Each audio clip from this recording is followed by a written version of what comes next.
Much of the Western world is focusing on the situation in Ukraine, and rightly so.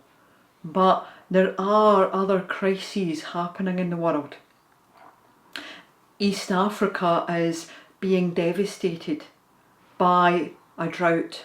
A drought that is probably on a par, for those of us that can remember it, with the Ethiopian drought that led to things such as Live Aid that we saw on our screens in the early 80s. Crops have failed, animals are dying, and because of the war in Ukraine, the crops that maybe would be imported both by the local governments and by aid agencies are so much more expensive.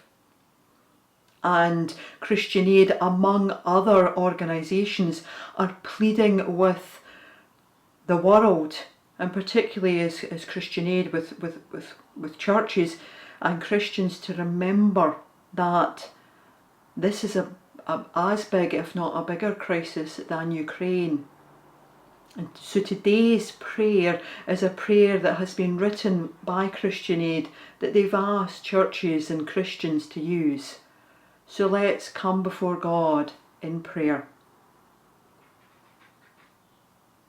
Loving and compassionate God, when famine stalks the land, nothing grows. Plants cannot, people cannot, ideas and dreams cannot. Everything withers and dies. It is a violent aberration of your will for the world, and it's multiplied now by conflict, climate change and COVID.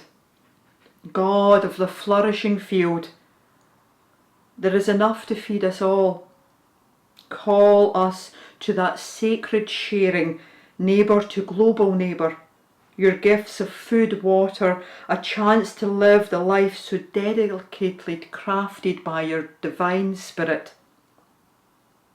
We will not turn away, but turn towards each other with generosity and a justice-driven compassion that searches for solution.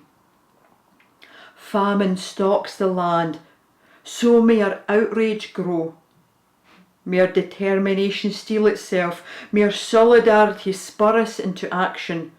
God of the flourishing field, help us to feed each other. Amen.